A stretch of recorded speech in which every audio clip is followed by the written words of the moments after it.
Johnny, I've been thinking so much about when we grew up. Middletown, New York was like the greatest place to grow up. And it was the best of times, it was the worst of times. But do you remember every Saturday, all the kids, I mean, junior high school and high school, we all went downtown on North Street.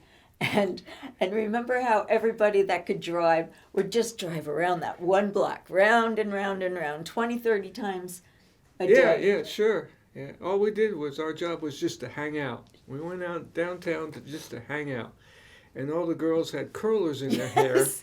because they're getting ready for the dance that night. That was so crazy back then. And I had very long hair and it was so frizzy. So I used to put it in orange juice cans. Do you remember that? Sure. But all of us had to have our hair up because that showed that we were going out Saturday night. And if you didn't have your hair up, then you obviously weren't going to a dance or something like that. But my girlfriends and I, we were kind of like the bad girls, So we knew all the older kids, and we'd get in a car, and then we'd ride around with them for 15, 20 minutes, and we'd get out, and then we'd hitch a ride with someone else and go around the block another 20 minutes. Yeah, well, those were the days before cell phones. So if you wanted to meet somebody, you hung out on the corner until they drove by, and then that's how people connected back then. Yeah, yeah. But I was really young when I first started going out of town. But you didn't move there. You didn't move to Middletown until you were what? How old were you? I was 12. I was born in Manhattan, and my father owned a bar in Brooklyn, and he was mostly there. And long story made short, they parents separated, and then they got back together on the condition he sold the bar, and we moved to Middletown, New York, where he could straighten out his life, and that's when I showed up. And in Middletown back then, it was about an hour outside the city, kind of like Jacksonville and St. Augustine. And it was a wonderful town back then. It was the middle of the 60s, and it was just a great place. It was. I mean, and we had complete freedom. I feel so sorry for the kids today. We'd walk all over. We'd walk. For me, the North Street was about a mile and a half, and I just walk there and walk home and walk to school. And never had to have all that drop off, pick up kind of nonsense. But I don't know. Do you remember me telling you about my brother being in a band? Yeah, yeah. Yeah, well, that was really cool because my brother was 5 years older than me, and he was a drummer. So he started drumming like when he was in junior high school, which made me like second grade or something. And the band would practice at our house because he had all the drums. It was too difficult to pack up the drums and everything. And I remember as a little kid sitting on the stairs and looking through the banister and watching them practice, and oh my God, I said, that's it, I'm going to be in a band. I want to learn music, and I want to be a front person. Mm-hmm. Well, I grew up with music. My father loved music. We were the first people to have a stereo, FM stereo, come out. He built it, actually. And we always had music going in the house. It was mostly classical and then show tunes. I loved Broadway show tunes. I had all the albums, and I really loved melody. And but rock and roll, I like pop music, so rock and roll was important to me, but I wasn't a big fan until I heard Paul Butterfield, the Paul Butterfield Blues Band. This was electric blues, not the country blues, out of Chicago. And they had an album, and the 5 or 6 of them on the cover of the album just lined up in front of a storefront. Yeah. And I'd never heard music like that. And once I heard that music, I heard Mark Knopfler on the keys, I said, man, that's what I want to do. Yeah, but how old were you? I was probably about 15, Okay. 1965. Okay. But man, that album musically changed my life, because that's when I said, this would be cool to do. Before that, I just liked music, to be a listener. That's the first time I ever seriously considered about actually making music. And from that, I jumped to all the other blues bands, and then I found the blues-based English Invasion, like the Stones and the Animals and all that crap.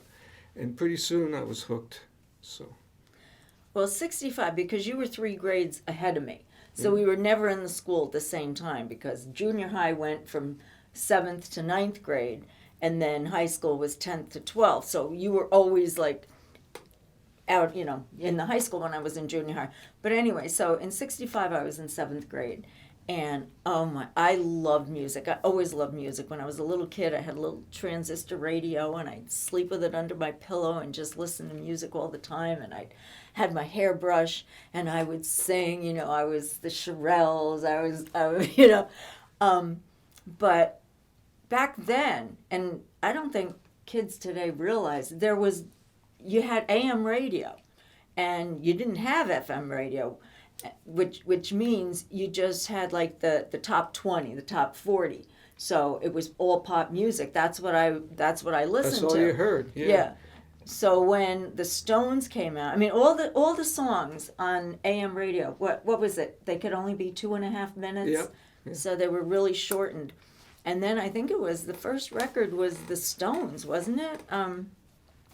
Light My Fire, the first one that was over 2.5 minutes. That was the Doors. Oh, the Doors, right? Okay. Yeah, the first one Right. actually was Dylan, I think. It was what was Oh, it? Like a Rolling Stone. Yeah, 6 minutes. Ooh. Oh my gosh, I fell in love with Dylan. I loved him right from the start. I like the early Dylan. Yeah, me too. When he was the psychedelic Dylan, when he didn't make a whole lot of sense. You put your own meaning to the songs. Oh, I liked him as a folk singer. Yeah. And oh my goodness, that reminds me. When I was in 9th grade, all my girlfriends, we were kind of bad, but my parents were so strict. I was always grounded. Remember that? I was like always grounded. And it was before I met you. But there was a coffee house on North Street, and I snuck out. I said I was staying over with my best friend Anita. And so then we went with our whole group. We went to the coffee house, and there was a woman singing, young girl. And she was singing Just Like a Woman. Bob Dylan's Just Like a Woman. And oh my gosh, I just fell in love with that. So then, now I'm going to be a folk singer. I said, that's it. Now I'm going to be a folk singer. So I was always going to be something, an actress, whatever. So now I'm going to be a folk singer. So I took up guitar and started learning guitar. And I started, singing the old folkies. Who? Let's see. Peter, Paul, and Mary, Leaving on a Jet Plane, all that, and Dylan and Donovan, and that's where I started. But you and I both took piano lessons as kids. I took piano lessons. I hated every minute of it. I wanted to learn to play the piano when I was a little kid, and my father said to me and my mother, because she wanted to learn too, she says, "I'll buy you like a $10 piece of crap piano." It was in the garage, and you try playing that in the winter. And if you can learn the Irish Washerwoman, I will consider buying a real piano. And so, man, I went to town to learn the Irish Washerwoman as soon as possible because it was cold in the garage. And anyway, I learned to play the piano, and I didn't like it that much because you're note bound. And what you see is what you play. And I heard somebody play a Stones song on the piano, and they were just playing it the way they wanted to. This was a new concept to me. Holy cow, you can improvise, you're not note bound. And luckily, I broke my leg, both bones, Luckily. in gym class. And I had a cast on, and I couldn't fit the cast under the piano, so I didn't have to take the piano lessons anymore. And when the cast came off, it was a whole new day because I could play what I want on the piano. And that's what really brought me out to want to play. And I was playing in garage bands. Everybody starts in garage bands. Everybody wants to play music, and you gather together, and this guy plays guitar, this guy plays bass. Get together. There's a drummer over here, and that's what I did. And we got a couple of really bad bands together, and played for bas mitzvahs and whatever. Oh, and At the the local Y or the something. school dances after school, they'd have those school dances like from 4 to 6 o'clock, and there was always a really crappy local band of kids that They knew play like for free. 5 songs, and they Yeah. kept playing it Yeah. over and over. But there was there were a lot of bands that were really good, and they go to dances, and man, they knew their stuff. Oh well, I'm talking about the after Yeah, school. I'm just the saying. church. Oh my gosh, we were so lucky. That's what I'm saying. Kids today, I feel so sorry for them. We had every weekend. They had a church dance and a teen center dance, and there'd always be these great bands, and it was just wonderful. Yeah, And- there was a band I really liked, and they were like the Beatles for the local area, put it that way. And they had a manager, they had publicity pictures by Popsy, they had Go-Go Girls, they had a van, they were very, very professional. And man, I said, if I could join these guys, that'd be great. And then I heard on the street that they were looking for a keyboard player, because that was coming out now, a lot of keyboard in the music. And so I went up to him, and I said, I hear you looking. And at the time, I didn't have an instrument. And they goes, come on down next Wednesday and audition. So I went to the music store and talked to the guy into let me borrow a keyboard, and went down there. And by golly, I got the job.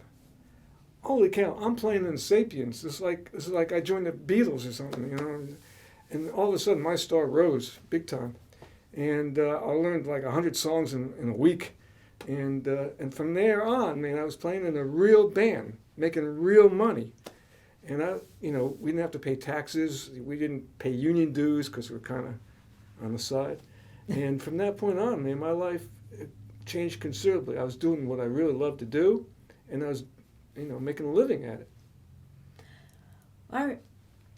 Oh my God, I remember the Sapiens, but growing up, I was perfect student. I was always the teacher's pet in grammar school and everything.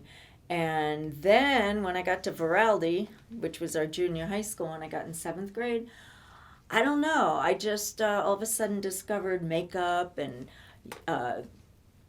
clothes and, and things like that. And then I got in with Anita and Joycey and kind of a crazy crowd, and then I stopped working hard. But the thing was, so I started, looking for a bad boy. But when 7th grade, this all started, But when I was in 9th grade, I had to walk, how we had to walk from Veraldi and we passed through the high school. I remember seeing you. And you were across the street, which was this was crazy. Kids these days would never believe this, but we were allowed to smoke at school. Remember that? Yeah. And you could drink at 18, so seniors could drink legally. yeah, but it used to be you weren't allowed to smoke in school, but You could stand right across from the high school. There's a fence, and everybody would smoke there, and you put your butt out and cross the street to go to high school. Yeah, you So- couldn't even walk through. When I was Yeah. trying to get home, I couldn't walk through because the crowd was so big. But I remember seeing you. There. And that was probably in 8th grade I first noticed you. And I thought you were cute, so I asked around. And you were kind of like the legend of Middletown. I think this was before you joined the Sapiens. Because I was in 8th grade, and you didn't join them till 9th grade. Yeah. But there was something about you that fascinated me. Well, I was such a good kid. I was the best kid growing up, man. I didn't talk back or anything, and I was a smart kid.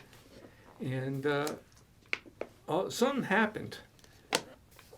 Ooh, what happened? They say. No, I went off to Oregon for the summer to study mathematics. I was 15 years old, and while I was out there, I discovered sex, drugs, and rock and roll. Man, I was on my own, and I was attending college. When I came back, I was a different person.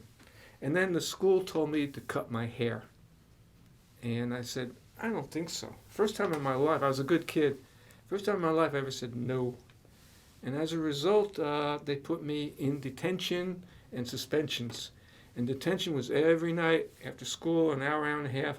I hung out with the other bad kids. Yeah, it was the breakfast club after school. They were such a bad influence on me. But the good thing was that's when I got attracted to you. There When you I go. found out you were a bad boy, There you because go. I love the bad boys. I love being a bad boy, man. Because I had all that inner frustration. 15 years of being a good kid, man. I just let it out. That's right. Besides you being cute, man, when you joined the Sapiens, that nailed it. You Yeah. didn't have a chance.